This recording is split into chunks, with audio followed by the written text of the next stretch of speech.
What's up, YouTube? Check this gadget here. And today we're going to be talking about why I'm not quite ready to let go of my Note 20 Ultra just yet. So I've been a Note fan from the beginning. Just to let you know how long I've been a Note fan for.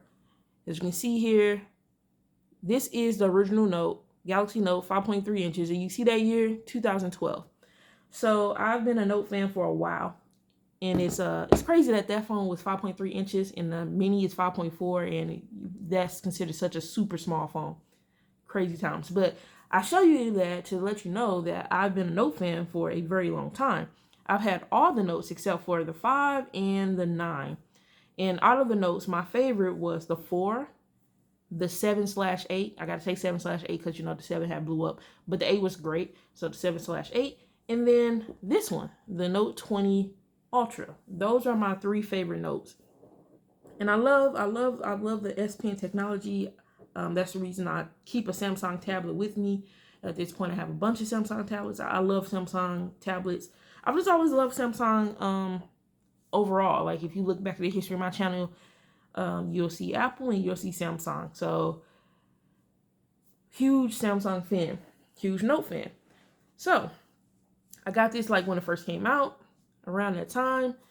And then, you know, usually Samsung releases phones every year. And they didn't, the year mark came up and they did not release a new Note 21 or whatever.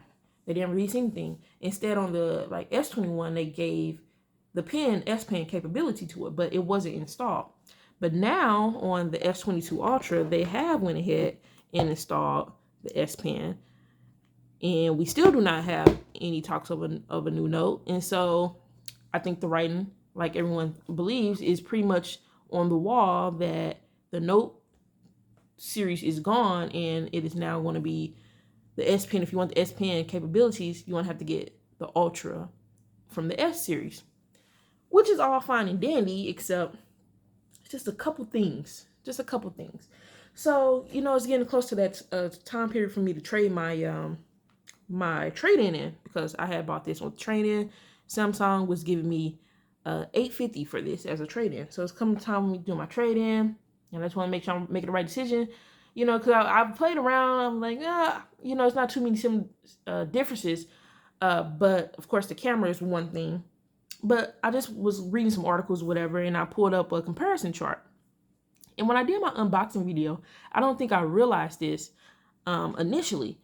So the display is slightly smaller. It went from 6.9 to 6.8 inches.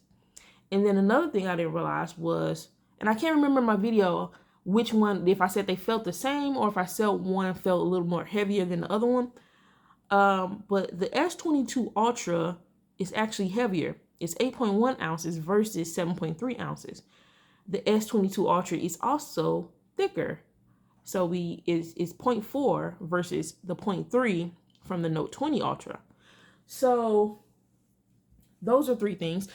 Oh, in addition to those 3 things, the camera, I didn't realize, on the S22 here, it has 2 telephotos. So you have one that has the 3 times optical, and then you have 10 times optical. And then on here is the Note 20. It's just a 5 times optical. And then it's an improvement on the front camera. And then, of course, the S22 Ultra does not have the SD card, which is a huge, huge thing. So I was thinking, I had pretty much convinced myself I can deal without the micro SD card, which that's a hold up for a lot of people. So I was trying to look at some other things. So I'm like, okay, well, what's the big difference? What would make you want to upgrade from your Note 20 Ultra to the S22, knowing you're going to have to lose your micro SD? So it's the cameras, right? So I was like, okay, let me look at some camera videos, because I don't, like, my Note 20 doesn't go out the house. So this one's not going to go out the house. Like, you can see the plastic still in here. Like, it doesn't go out the house. I just really just use this for YouTube, social media, and then record videos on. But I don't really take it out the house. It's, you know, much.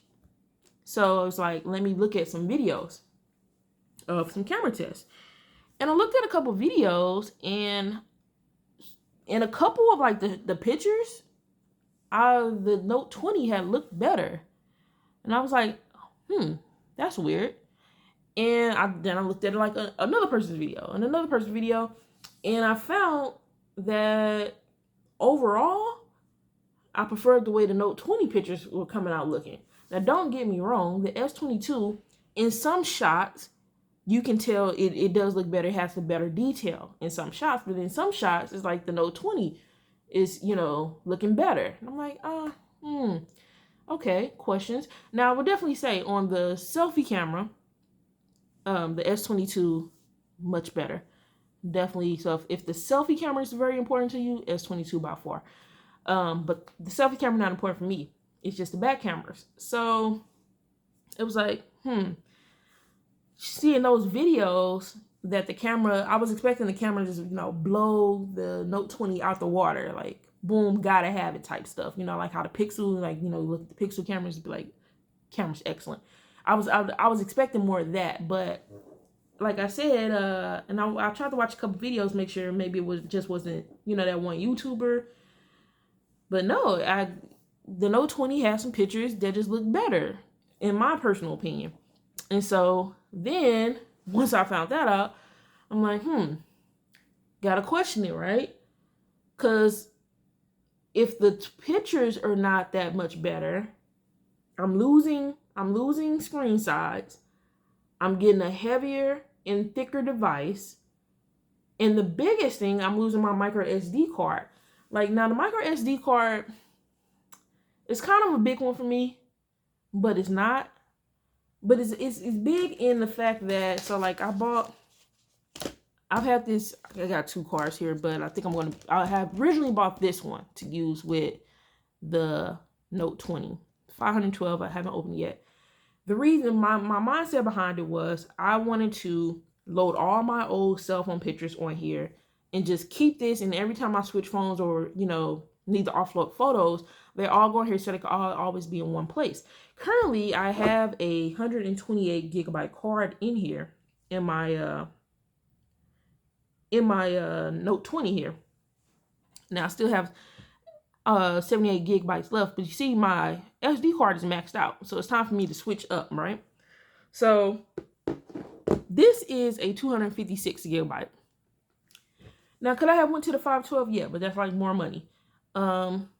So I got the 256, and I could fill that out. Like, even if I just took all my pictures from the micro SD.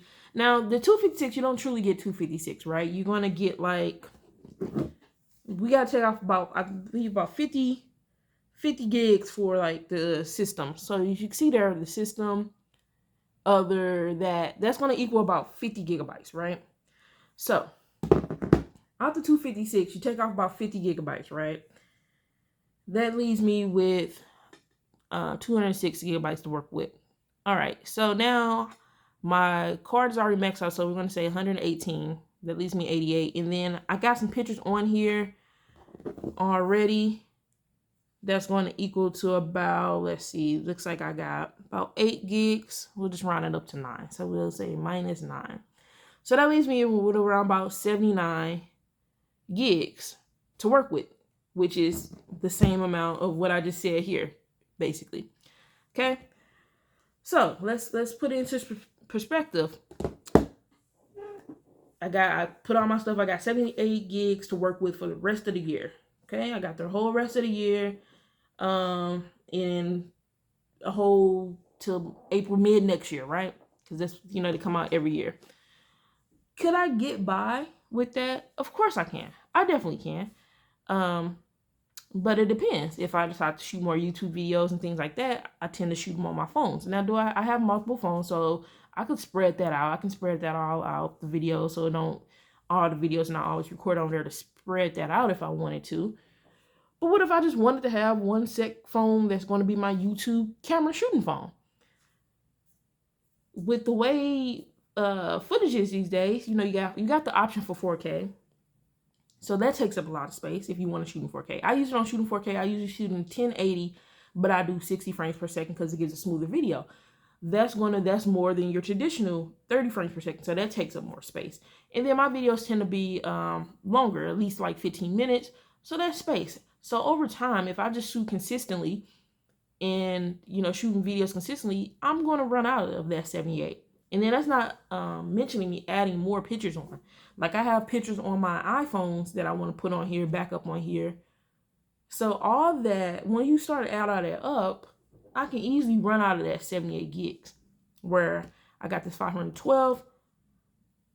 That'll free up my whole 128 on here, because right now, like I said, I have 79 available, so I'm using 50 gigabytes right now. That frees that up. So it's like, you know, I'm losing a great option. Your micro SD, I'm losing a huge option by giving it up. The other thing I feel is if I do give it up, I'm never going to have another phone where I have the option for the micro SD card, because now there might be some other Android brand phones out there that I don't know about that still includes the micro SD, but I'm a Samsung fan, so that's pretty much the only Android phone I'm going to get. I've had a Google phone before, but I just don't like the basic Google software, so that's why I've always either had a Samsung phone. I did really like LG stuff too, but LG is out of the game. They probably would have been the last one to keep the SD card around, but they're out of the game. And so with them being out of the game, I think Google, of course, been done with it. And now Samsung, you know, following Apple and everybody else, they are now done with it. I'm never going to have another phone with the micro SD card. It's like my last phone. Now, do I have some other device that can take the micro SD? Yeah, I have my tablets, but it's just much easier to look at pictures, you know, here on the phone versus the tablet or something. Like, it's just much easier. And like I said, I do have a bunch of other devices. Like, for example, I have my Galaxy Fold, and I had basically took all the pictures from my micro SD and put it on there so I don't lose them. And the Fold is a great device to watch your pictures on. Fantastic device. But if you use your Mac to transfer pictures over, you have to use this software called the Android File Transfer. And it's okay. I mean, it's pretty good, but sometimes it has disconnected me in the past, and sometimes I don't think all my stuff transfers because of that sometimes. Whereas, you know, with the micro SD, I can just pop it out, insert it into my computer, and it just pops up, of course, like a regular storage device. Much more simpler. Now, if you have a Windows computer, you don't have to worry about this. You plug this phone up, it's going to pop up like a regular device, storage device. But if for the Mac users, you know, you got to use that app. So something minor, not too big of a deal, but it's something that slightly annoys me, but not a huge deal breaker. But the deal breaker for me, I guess, was seeing that the camera footage was not as outstanding as I was hoping it to be. I wanted to be blown away, but I wasn't blown away. So now, because I'm not blown away, it makes it like a minor upgrade for me. Now, some people might say, well, you're getting an excellent deal because you're getting $850 for the phone. Like, out of pocket, I paid $350, and that's including the tax, you know, to upgrade to this phone. Excellent deal, right? And yeah, that's what I thought too. But when I actually sit back and think about it, it's like I'm losing the bigger screen, and I'm getting a thicker and heavier device. And I know some people might be like, do you really feel that, see that difference? Can you really feel, I don't know if you can, you probably can't tell the difference in thickness right here, because like I said, it's only a point inch of a difference. But I can see the difference in the screen. I don't know if you can see the difference in the screen, but I can see the difference in the screen. But I'm holding it in my hand. So when I hold it in my hand, case naked to naked, I can feel the difference. I can feel that weight. I can feel that thickness. And then, like I said, I'm losing the screen here. The bigger the screen, because I can feel it. It feels this. My Note 20 feels a little wider, so I can feel it. And then when I pair that with the fact that the camera's not as excellent as I thought it was going to be, and the fact that I gotta lose my micro SD, it's like I might as well just keep my Note Ultra and just hold on. So I think that's what I'm going to do. I'm going to hold on to my Note Ultra for now. Let me know if you're in the same boat as me. If you're Note 20 Ultra, are you holding on to your Note 20 Ultra, or are you giving it up for the S22 Ultra? Let me know. Till next time, later.